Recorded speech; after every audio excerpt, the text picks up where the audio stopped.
Welcome to some very famous people you've never really heard of. Bite-sized biographies of the famous, the infamous, and the quirky in less than an hour. My name is Philip D. Gibbons, and there's more information about me, this podcast, and a bibliography at someveryfamouspeople.com. There are also photographs of many of the individuals and places mentioned in this podcast. At the conclusion of Part 2 of this presentation, there will be additional suggestions concerning further information about today's subject, the Mutiny on the Bounty.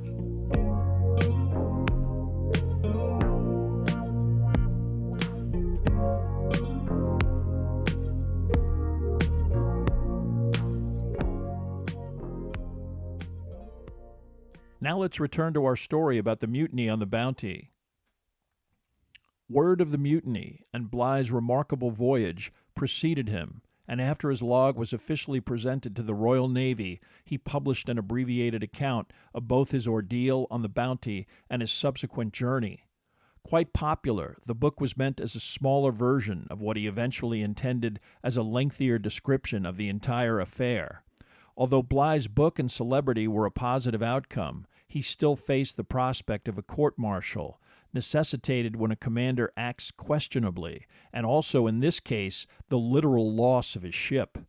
Complicating matters, the official inquiry could not proceed until all of the surviving Bounty crew members successfully returned from Batavia. This subsequent proceeding exonerated him completely, and potential causes or blame for the mutiny were not even considered. The act of mutiny itself considered indefensible under any circumstances.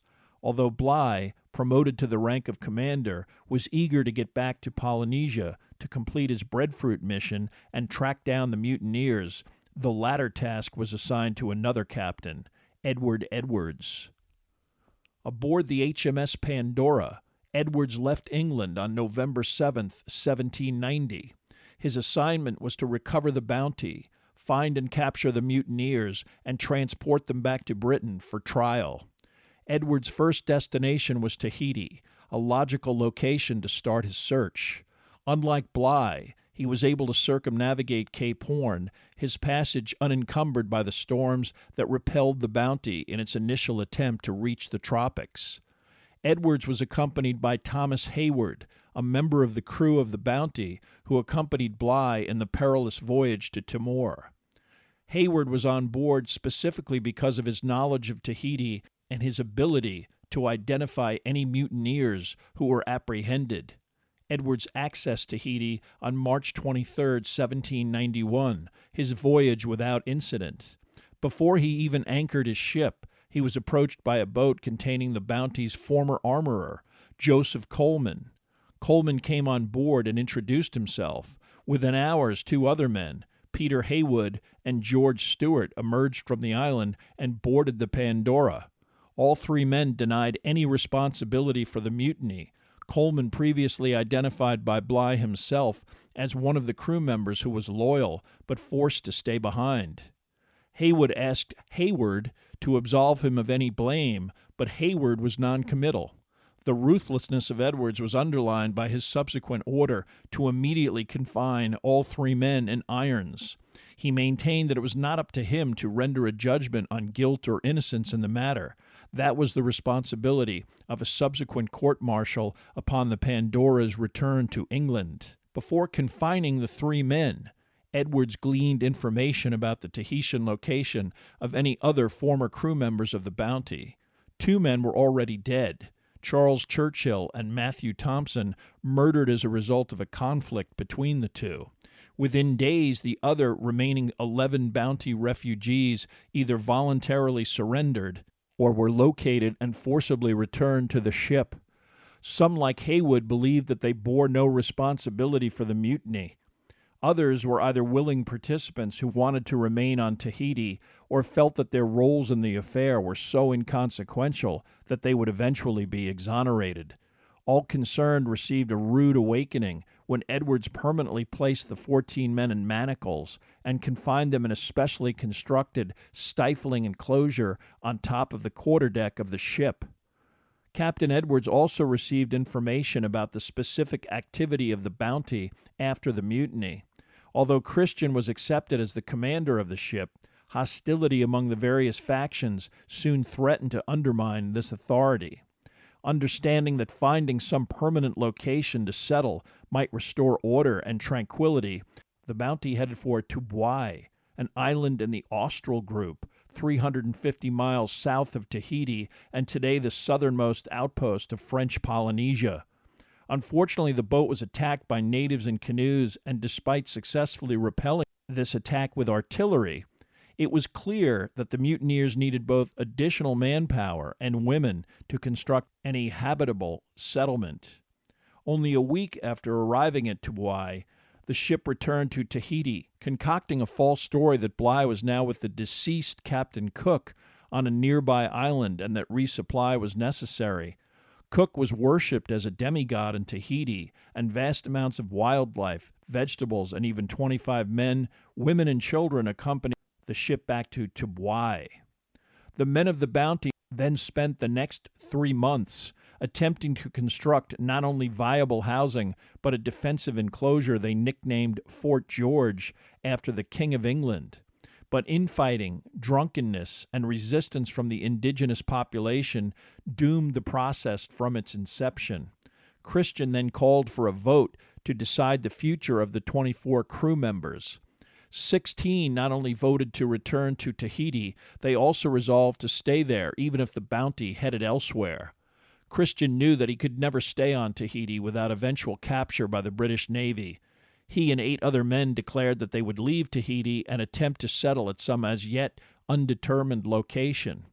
After depositing the party of 16 on shore on September 21st, 1789, the Bounty quickly left the same evening, the last time the ship's location was positively identified. The only information that Edwards had to attempt to track down the ship was Christian's frequently stated intention to find some remote, uncharted island that made detection very difficult. For 3 months, Edwards headed west, crisscrossing the region and sending reconnaissance out to numerous islands, attempting to get information about the whereabouts of the Bounty by trading with the locals. There was great excitement when wooden debris, clearly from a British ship, was retrieved from one of the Cook Islands. Eventually determined to be flotsam, this went nowhere, and on 2 occasions Edwards actually lost 2 shore parties and 14 of his crew members when bad weather prevented their return to the ship, and they disappeared. Edwards unable to retrieve them or coordinate a successful rendezvous. By August, Edwards realized that locating the mutineers was highly unlikely. Following Admiralty orders, he headed west, destination England via the Torres Strait between Australia and New Guinea. The Pandora, towing a launch constructed by the mutineers during their stint on Tahiti, reached the vicinity of the Great Barrier Reef in late August. Whether he was careless or stupidly sailing in the dark, Edwards struck a reef on the 29th, the collision so severe that the ship took on 4 feet of water in 5 minutes. Throughout the night, desperate efforts were made to save the vessel, and 3 of the men classified by Bligh as blameless in the mutiny, Coleman, McIntosh, and Norman, were let out of the enclosure. They helped with attempts to pump water out of the ship, to no avail. The other trapped mutineers, hearing sounds of the crew abandoning ship, attempted to get out of their manacles and screamed for help. Only the last-minute personal intervention of a crew member allowed any of the remaining 11 prisoners to escape. Lifeboats on the launch confiscated on Tahiti circled the sinking ship and retrieved men from the water. Eventually, the survivors reunited on a sandy island 3 miles away. 31 crew members and 4 prisoners drowned. Once again, a lengthy journey by open boat to Timor was necessitated, Thomas Hayward forced to endure this hardship for the 2nd time. No one perished on the way, but the mutineers were imprisoned in Kupang's fort. There they would soon have company when Dutch authorities introduced the Edwards party to a group of alleged English shipwreck victims led by a couple, Mary and William Bryant. The Bryants, their children, and 7 other men claimed to have been wrecked on the Great Barrier Reef. In fact, they were all escapees from the Australian penal colony, having hijacked a small cutter from Port Jackson, present-day Sydney, and then executing an equally lengthy and perilous journey to Timor. Although Dutch officials unwittingly initially treated the convicts well, most likely it was Edwards who saw through the ruse and demanded the incarceration of the entire party. Like the mutineers, Edwards treated the convicts vindictively. John Bryant and his 2 children died before they could reach England. Only Mary Bryant and 4 of the other escapees made it home. Typically, the punishment for fleeing the penal colony was death by hanging, but the convicts were viewed sympathetically, especially the bereaved Mary Bryant, and the cause of the 5 was taken up by James Boswell. Through the efforts of the famed journalist and biographer, eventually, Bryant and the surviving males were released from custody. 10 of the mutineers who accompanied the Bryant party also faced dreadful conditions, arriving at Portsmouth on June 20th, 1792, where they were incarcerated in anticipation of their impending court-martial. The trial of the 10 began on September 12th, 1792. The most socially prominent of the mutineers, Peter Heywood, benefited from legal representation. Only William Muspratt, an able seaman, would enjoy a similar benefit, the other sailors too poor to afford a lawyer. William Bligh was not present at the trial. He was already involved in a second breadfruit mission in the Pacific, and his testimony was delivered via his written report and from information from the Bounty's official log, preserved and returned after the mutiny. The first actual officer on board the Bounty to provide testimony was John Fryer, who was able to provide specific comments from Christian, and to also, in his case, provide some self-serving testimony as to why he personally did not violently resist the takeover of the ship. In his case, he claimed that it was his plan to convince Christian to allow him to stay on the Bounty and eventually persuade the mutineer to end the mutiny and relinquish control back to Fryer. In the end, Fryer was forced off the boat, but his weak excuse for a lack of resistance was never officially contradicted. The trial lasted a week, and after additional testimony from the likes of Thomas Hayward and another officer, John Hallett, the 12 naval officers assigned to try the case retired to reach a verdict. After only a few hours of deliberation, they acquitted Norman Coleman McIntosh and John Byrne, an inconsequential, partially blind sailor who convinced the court that he was also forced to stay behind. The other defendants were convicted and immediately sentenced to hang. However, the court also took the opportunity to request a royal pardon for Peter Heywood and James Morrison. Although there was some suspense, the 2 men were officially pardoned on the 26th of October, Heywood most likely because of his youth, 15 years old at the beginning of the Bounty's voyage, and the prominence of his family. 2 days later, Burkett, Ellison, and Millward were hanged on board the HMS Brunswick in Portsmouth Harbor. William Muspratt avoided this fate by filing an official appeal on the basis that he was denied the opportunity to call several sympathetic witnesses at trial. Eventually, because of public ambivalence over the executions and the belief that only the indigent sailors unfairly faced any punishment, his appeal was granted, and he also was pardoned by the Crown. By 1792, public opinion, formerly holding William Bligh in high esteem, also shifted. After Heywood's pardon, his family also set about attempting to restore his good name and to depict Bligh as constantly and excessively verbally abusive. William Muspratt's legal counsel also published the minutes of the court-martial with an appendix written by Fletcher Christian's brother Edward, attesting to Bligh's excesses while in command. Bligh responded in print, but the damage was done, and he was no longer the respected commander who achieved a maritime miracle. Throughout all of these machinations, the mystery remained. Where was the HMS Bounty and the crew of mutineers now missing for 5 years? Some of the mutineers that returned to England always maintained that Christian frequently discussed attempting to find some incredibly remote and uncharted destination where he and the mutineers would never be found. It is believed that in Bligh's library, Christian stumbled upon a 1773 journal written by English naval explorer Philip Carteret, which gave the location of an obscure island, Pitcairn Island. Almost 4 months after leaving Tahiti, the Bounty arrived at the supposed location of Pitcairn, but there was nothing there. Figuring that Carteret may have made a navigational error, Christian sailed along the same latitude, assuming that the longitude was incorrect.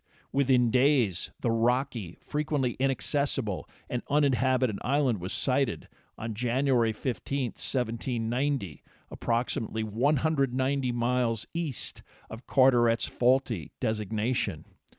The Bounty dropped anchor and began to transport food, livestock, and other essentials ashore.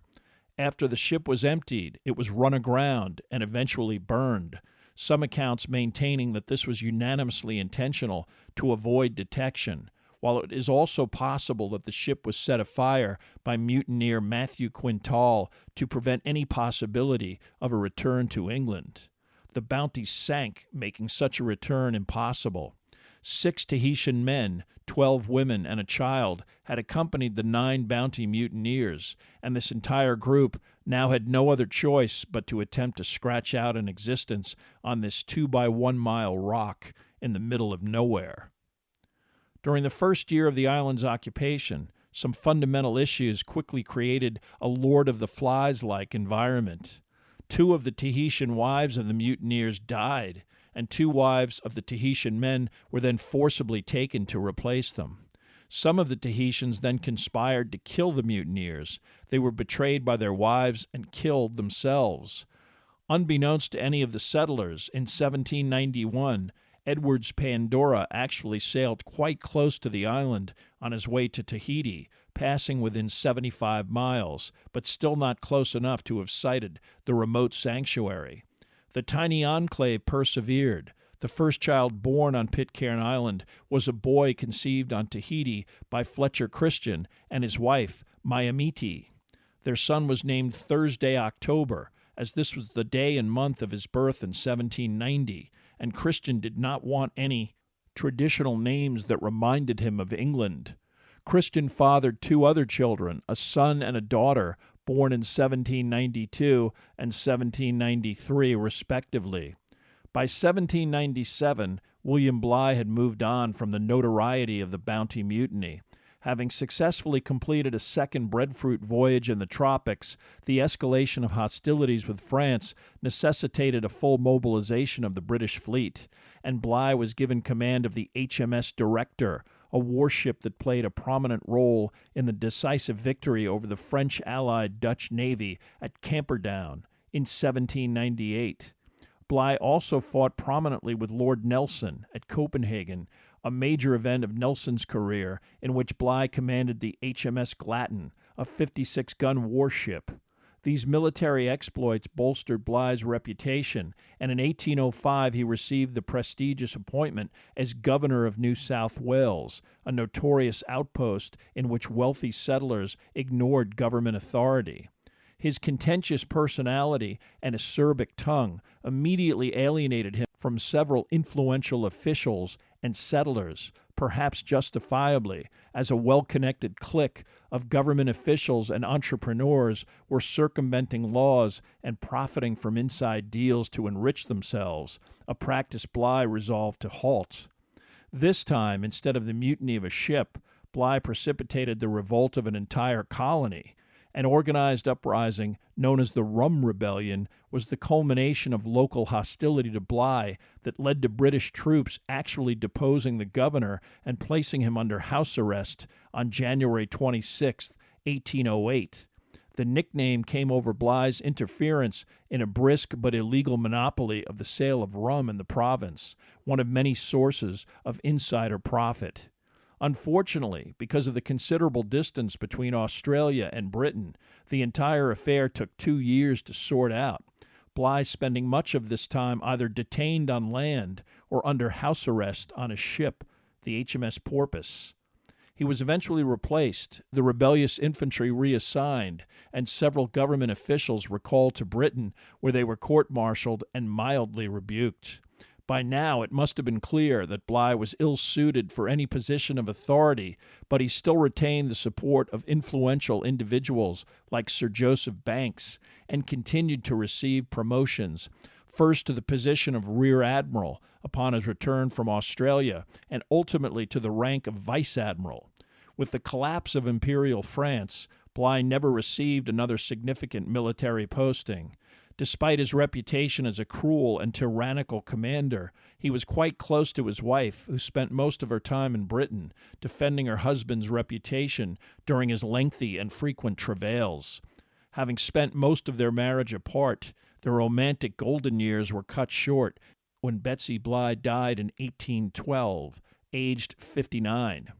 Bligh died in London in 1817 at the age of 63, never sailing again after the debacle in Australia. At the time of his death, Bligh would have known of the fate of his nemesis, Fletcher Christian. At the beginning of the 19th century, the whaling and seal hunting industries were beginning to thrive throughout the maritime world, and merchant ships explored previously isolated areas of the Pacific Ocean. Predictably, in early February of 1806, an American vessel, the Topaz, captained by Mayhew Folger and hailing from Massachusetts, was hunting for seals when the ship stumbled upon what appeared to be an island.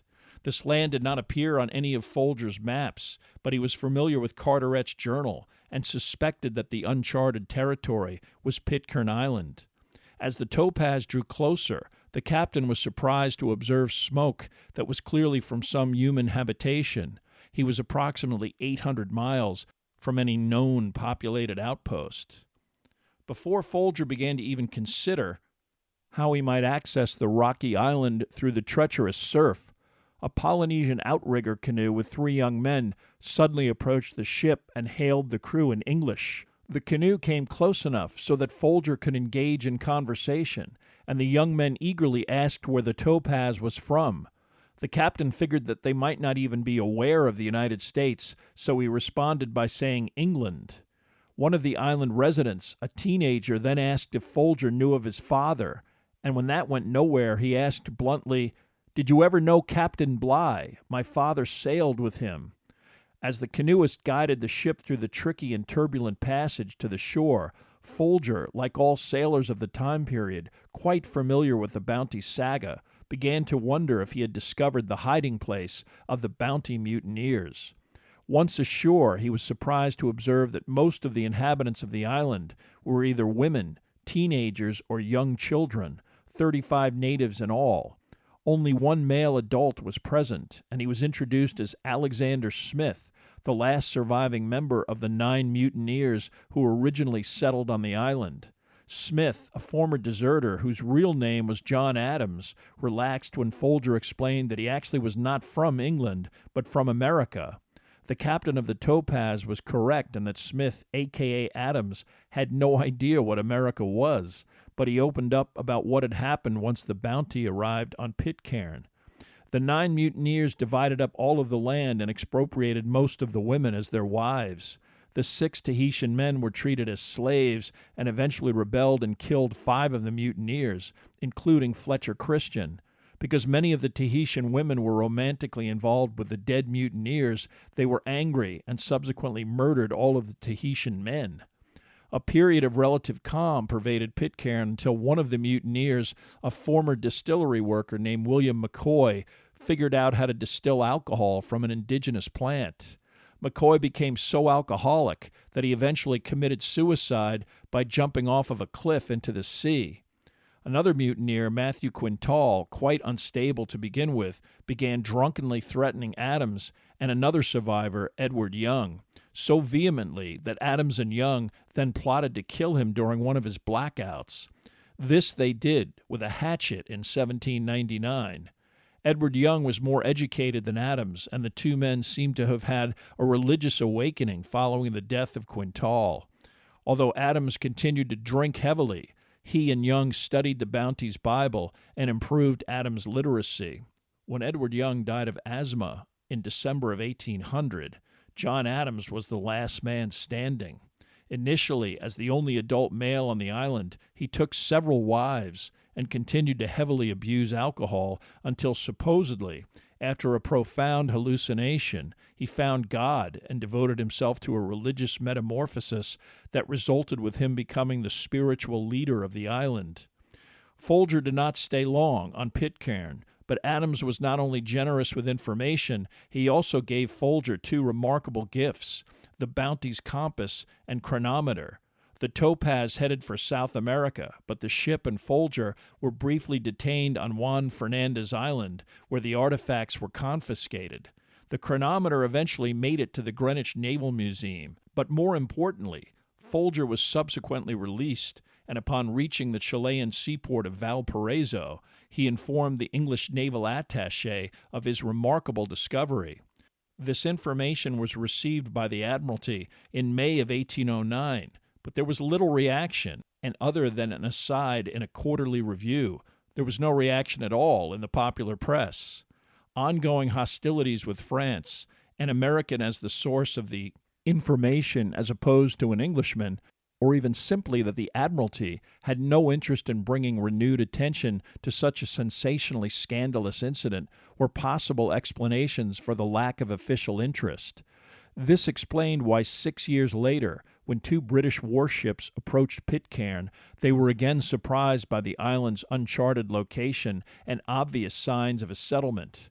The two ships, the HMS Britain and the HMS Tagus, were searching for the American ship USS Essex. This American raider, not to be confused with the whaler Essex of Moby Dick fame, was in the process of terrorizing British merchant and whaling ships in the region to the extent that the Royal Navy was forced to deploy several warships to put a stop to this War of 1812 U.S. rampage. On September 17, 1814, as the two ships and their captains, Sir Thomas Staines and Philip Pippon, puzzled over the unidentified rock in front of them, they could see some natives launching their canoe into the surf. Like Folger before them, they were stunned when the canoe pulled alongside the boat, and an occupant, who turned out to be Thursday October Christian, now 24 years old, hailed them in English. He and another teenager, George Young, the son of Bounty mutineer Edward Young, came on board and were asked to join the officers for a meal. Dressed in minimal Polynesian garb, Fletcher Christian's son further astonished and ingratiated himself by breaking into Christian prayer before dinner was served. The two captains were then skillfully transported to the shore, their access impossible without knowledgeable guidance. There they accessed the main settlement where, by now, the inhabitants had fashioned an orderly group of houses around what resembled a village square. Initially, John Adams, a.k.a. Smith, remained secluded, but when a relative determined that the British were not intent on arresting or detaining him, and were in fact amazed and gratified to have stumbled upon Pitcairn, John Adams emerged and introduced himself. The British officers engaged him in lengthy conversation, and Adams explained his background, but also the deep religious faith that pervaded the entire population of the island. The British commanders observed the sparsely dressed but innocent-looking females who did not seem out of place in such a pristine environment. Adams also commented specifically on the fate of Fletcher Christian, who he explained had never recovered from the trauma of the mutiny and had alienated the Polynesian male contingent with cruel and abusive behavior that ultimately led to his assassination. After a brief tour and a look inside some of the modest residences that were furnished and maintained in an orderly fashion, Staines and Pippon then withdrew. Their last surprise came when they asked Adams if he wanted to ever return to England. Instead of refusal, the Pitcairn patriarch expressed great interest in returning to his homeland, but this response generated such an emotional outcry from the other natives that Adams and the captains agreed that this journey should probably wait. Both Staines and Pippon wrote positively and extensively about their discovery, their perspective that the settlement was a kind of literal morality play in which an initially wicked act spawned a conscientious religious community led by a pious and moral elder.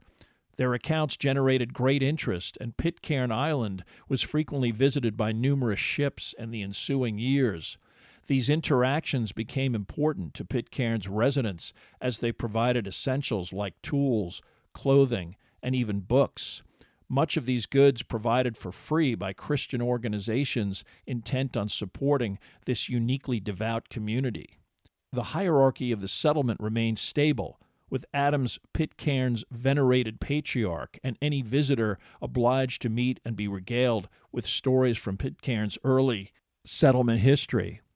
Disconcertingly, over time, Adams' contradictory accounts of the murder of Christian, the violence between the mutineers and their Tahitian antagonists, and even the demise of the various mutineers themselves began to generate skepticism over the veracity of the elders' account. Unfortunately, there was no way to document what actually happened during critical moments after the mutiny. Adams died on March 5, 1829. He is the only mutineer whose grave location on Pitcairn is identifiable. All of the other final resting places are unknown. Following the relative stability of Adams' leadership, the settlement underwent several periods of dislocation and unrest. In 1831, the community appealed to the British government to help relocate them to Tahiti, the settlers believing that life on the island was too harsh and eventually unsustainable. Some of the more prominent refugees, including Thursday October Christian, quickly contracted fatal illnesses. The modern civilization of Tahiti soon perceived as decadent and immoral, and within 6 months many of the settlers returned to Pitcairn. Despite some internal political squabbles, life on the rock continued until another communal decision to abandon the island was implemented. With Pitcairn Island's population growing, a particularly severe storm drastically affecting fishing, and again the fear that farmland on the tiny island might eventually be depleted, the settlement again appealed to the British government to provide a solution. Ultimately, the abandoned former convict prison location of Norfolk Island was selected as a viable alternative, and in 1856, all 193 of Pitcairn's inhabitants, some reluctantly, boarded a ship and sailed to their new home. On paper, Norfolk, with cultivated farmland, domestic animals, and already existing residential infrastructure, seemed reasonable, but in less than 2 years, 16 people opted to return to Pitcairn. Another group returned in 1864, but this iteration of the community struggled as the whaling industry disappeared, the only visiting ships typically steamships carrying travelers. Thus began the practice of selling wood carvings and tourist items that is still a major source of island revenue. Although the émigrés to Norfolk prospered, life on Pitcairn remained difficult throughout the 19th century, and the island continued to receive aid and information from various religious entities. One of these groups, the Seventh-day Adventists, eventually asked permission to send a missionary in 1886, and this gentleman's effectiveness was underlined by the island's subsequent official adoption of this belief system. Throughout the 20th century, the universal perception of the island as a unique utopia embodying religious faith, sobriety, and perseverance in taming a difficult habitat remained intact. Hollywood's repeated glorification of the Bounty story only reinforced this international respect. Always enterprising, the island began issuing postage stamps in 1940, a significant product that greatly increased the community's revenue stream. Even so, the island's population dwindled steadily, and an explanation for this depletion was provided in 2004 with the revelation that child sexual abuse and rape were routinely imposed upon the female inhabitants of Pitcairn Island for several generations, and that once they were able, many female inhabitants fled to New Zealand and Australia. Although most of Pitcairn's inhabitants either vociferously denied the allegations or claimed that the island's culture was different and the mores of the outside world did not apply, a lengthy trial orchestrated by the countries of New Zealand and Great Britain convicted 6 of the 7 men indicted for crimes related to sexual abuse.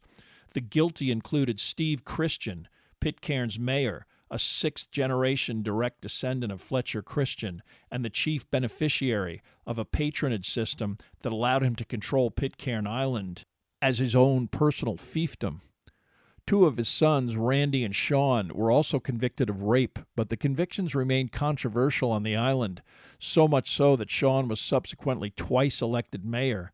Unfortunately, when members of the international press arrived to document the trial, they determined that the yesteryear of devout worship and sobriety had deteriorated into a society where alcoholism, intimidation, and sexual assault of children as young as 9 years old was widespread and collectively acceptable.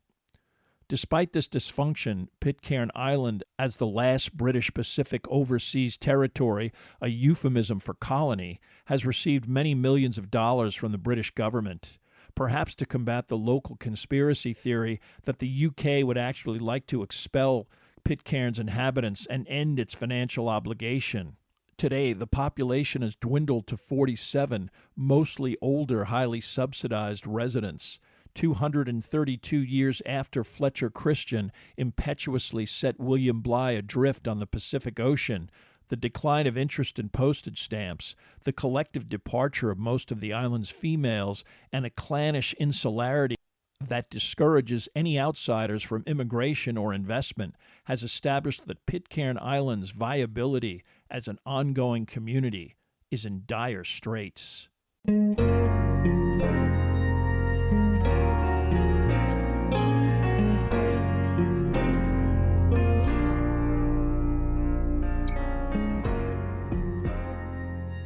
Thank you for listening to Part 2 of this podcast about the mutiny on the Bounty. Much of the information for this podcast came from the books The Bounty by Carolyn Alexander and Lost Paradise by Kathy Marks. There are also additional photographs, bibliographical and musical information at someveryfamouspeople.com. If you have enjoyed this presentation, please like us at our Facebook page, Some Very Famous People, and follow us on Twitter at Philip D. Gibbons. Also rate us on iTunes, and if you have the time, leave a brief review. A link is provided at the website.